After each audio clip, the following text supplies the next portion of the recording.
Pop that.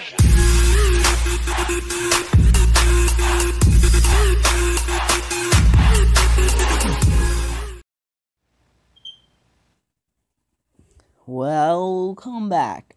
My name is elixirtrade, aka Albert Einstein, and today we're going to be popping into some battles. And obviously, as you guys can see, we're hanging in there in Spell Valley, just 43 choice above. So if we lose a battle, it won't be too much of a difference. But we're doing the same deck pretty much with a little bit of substitutions from what we did last time. Instead of giant balloon, it's going to be just balloon.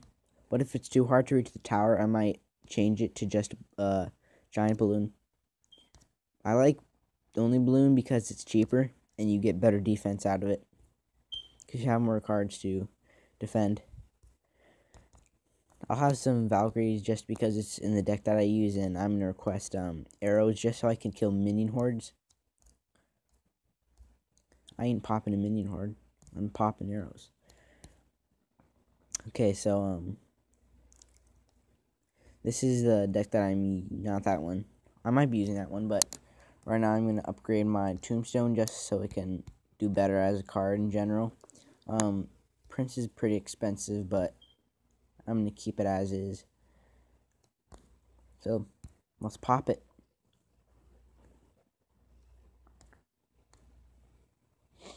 Okay, guys, so first I'm going to do one battle with this, and then I'm going to do another battle with my spawner deck, and then I'm also going to do a battle with my giant prince deck that I'm going to update.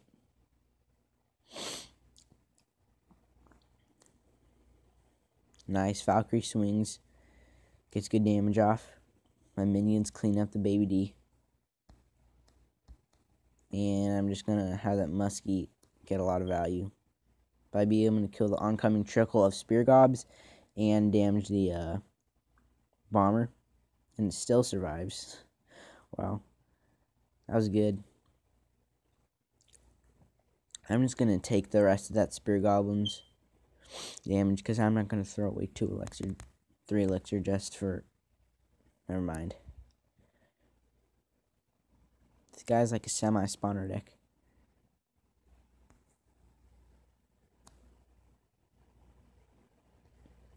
Kind of sad that I don't have a balloon up.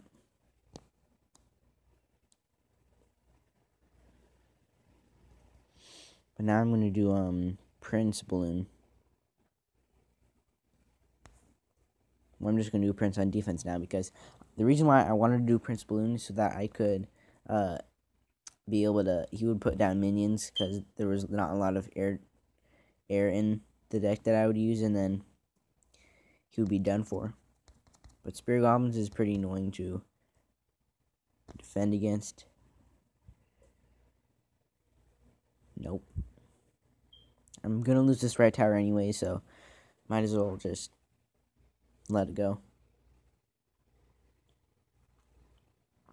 And even with a 3-second deploy time, balloon clinches off those Spear Gobs. Go, Valkyrie, go.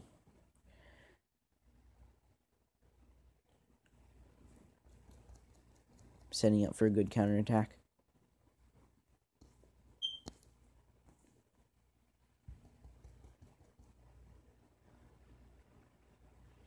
And it pays off. Missed my fireball, but meh.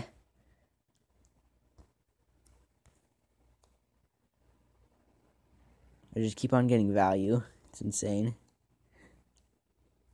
This guy be popped long ago.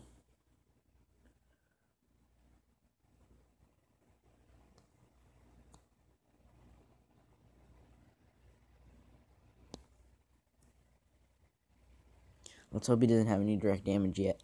Even if he does, I'm just gonna be able to put the balloon in here. Nice. Good game, well played, good luck. Always have to put in those good emotes. I didn't see the username of that guy. Glad we got him. Wow. So next up, I'm going to use this spawner deck. It's been featured in an earlier video, I think. And the reason why it has all these cheap cycles and somewhat fragile troops is just so I can get back to the spawners because they're my beefy tanks. 1422. Try to get a 1500 or something more than that. Yulong Leji from TLZ.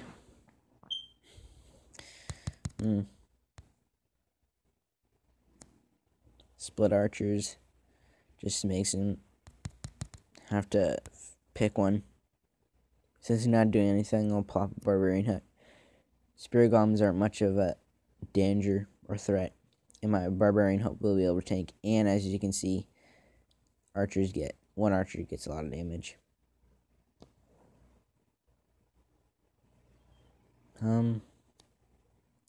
I'll save my fireball. He might have something more preferable to hit with spells, such as minion horde. Skeletons will be able to chip down that giant. So guys, in the shop yesterday, I was going to get the baby dragon, but first the time ran out, and that made me pretty hangry because I was going to save up, and I had like 600 gold in the shop, but just didn't work out because of time schedules. And it turns out he actually does have a pretty juicy spell from troop for me to use my spell on. Wow, he has both giant and hog. That's cool. Backline skellies when I can do it. I'm not going to do it at just 6 elixir because then he can opposite push my lane and do better damage.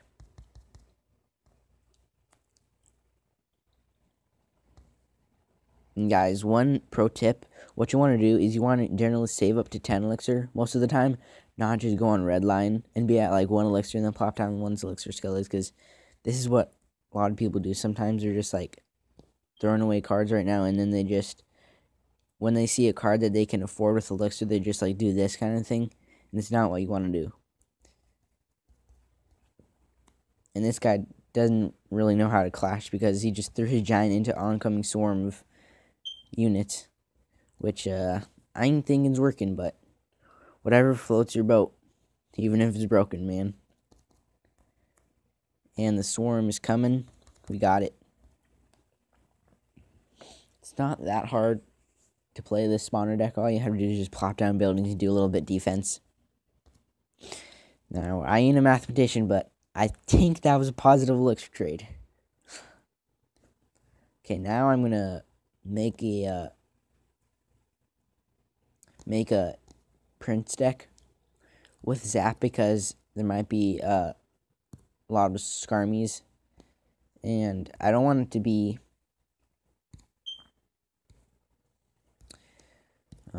I think just for versatility I'll put in spirit goblins instead of goblins, and then knight instead of, not minions, Valkyrie. Just because if I do Valkyrie, then the opponents will not put their Skarmy down. But if I do Knight, then they will try to swarm it, and then I'll be able to use my Zap on it. And Knight for Valkyrie is also cheaper cost. And then even though my Spirit Goblins were under level, they still took out the Spirit Goblins on the other side with a good amount of HP. And good tip on ladder, you want your archers to be leveled so that I was going to zap that prince just so it could get in extra hits, but meh, that was really good zap. And as you guys can see, I'm glad that I put in zap because now I have zap against all of them skarmies, them Harry Larrys and whatever's be popping. Even though the Spirit Gobs do get trickle, I still get positive elixir trade 4 for 7. So now I'm up on elixir. I know that, and since I'm gonna do that, I'm gonna invest in a giant. Even though I trickled some elixir there. Weird Russian guy that we have to beat here. As you can see, he tries to opposite lane, push, and then pressure us. Just gonna keep on putting units there for it to be soaked up. The prince does get a ton of value, though. I don't think my minions will make it, but they do. Just barely. And he had to use 3 elixir. Never mind, because he doesn't really have anything else to arrow, and if he arrowed my archers, they would still survive, so props to that guy for arrowing the only thing he could arrow. Now I think I'll actually be able to set up for a push, so that's pretty good.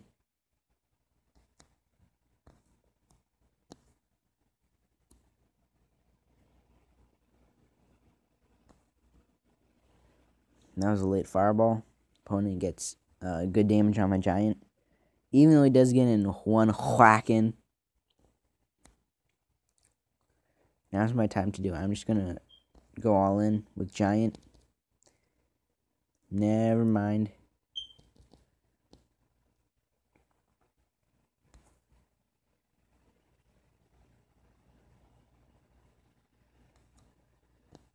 This might be a juicy zap. Nah, just a second before. My prince does get value, though.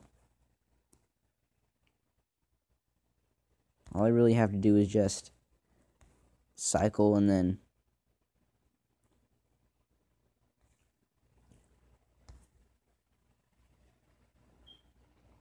well, I almost threw away the game, so there's that. And then I'll have to choose which lane to defend. And my knight whacks the tower. And that stubby sword, even though it has little damage, finally finished off of the game. Spellbait is going to be pretty prominent in all the battles that you guys are going to face. The reason it's the zap is the free-to-play players log. You got a friend in me. That's good. I'm wondering if I should do another game or just nobody saw that popping. Wouldn't be hangry. I think I might do a lightning game, but guys, one of my favorite cards is the Hog Rider, so I can't wait until I get that. See if there's any good replays to go over, and then I can just coach this little Cho on it and see what the decisions are. Wow, cool deck, man. Although, as for now, it doesn't have a lot of AoE, meaning area of effect, meaning splash. For all those uneducated dudes out there. So I wouldn't have plopped down that many ranged cards. I mean, that many offense cards into one package. I would just done an exploratory battle ram. To see what was up with the dude and what cycle he had in his card rotation. But he does have Wizard and Witch. And as you can see, the guy has a lot of elixir from just defending with, even though he has Little Cho got damage on Mish, whatever. I can't see the rest because of my recording button. Sorry guys for that. I'm a noob at recording. But since Little Cho got damage on his tower, he traded that for his tower. Because he just went all in for, I don't know why, but meh. He did what he did. And I would have reserved my wizard on defense against the Graveyard, Lava Hound, and Baby Dragon, but that's just me.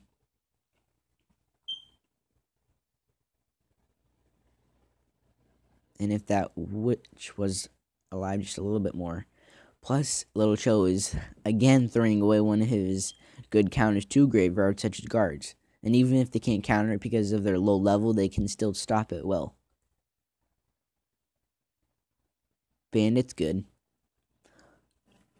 I mean, even though I'm a somewhat good player on Albert Einstein and on Elixir Trade, I can still learn card rotation. And, for example, if a person puts down a Baby Dragon, then I count 4 cards from that, and then to see if they don't have it in their cycle. And then when they do, I can determine if I want to play down my tank that would be vulnerable to that card or not. I'm just going to go 2-speed through that. 4-speed. Why not? Bandit sinks in for the damage and he 3 crowns.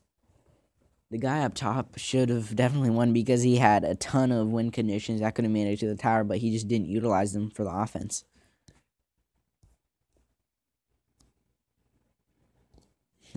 Emperor Fat Daddy, big figurehead in our clan, and he's running a, I believe it's a E-Barb and then a bunch of ranged troops deck. Valkyrie would have been better. You could have put it on either the top right here, and then it would have swung his axe, or right here, or right here, or right here. In general, it would have just been better, but it did get damage on tower, to its credit. And part of what I would strongly advise is to have someone bring spells, because they're just so, they offer great value, and I don't see why you wouldn't. That's clutch. Scar me, though.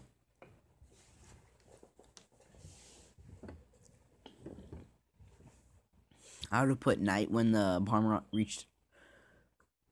went across the river, so then the Knight could have survived with a little bit more HP. And right now the board is kind of reset, and I would have put down Valkyrie to hinder any offensive movements by Shaw.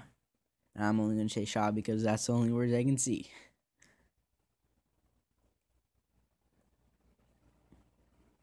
Oncoming trickle with the furnace is not doing Emperor any good.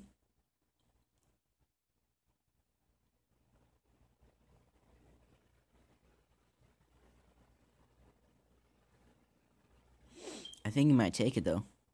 And interesting, last time I saw this guy, he used Elite Barbs instead of Hog Rider, but now he's using... So guys, in summary of this video, some tips. I would say utilize your money as best as you can, meaning your in-game currency. Don't splurge a lot. Use your... And they buffed the ability to get epics in the shop because it went down from 2k to 1k, which is good for even lowly level players like elixirtrade. But other than that, keep calm, clash on, and peace out.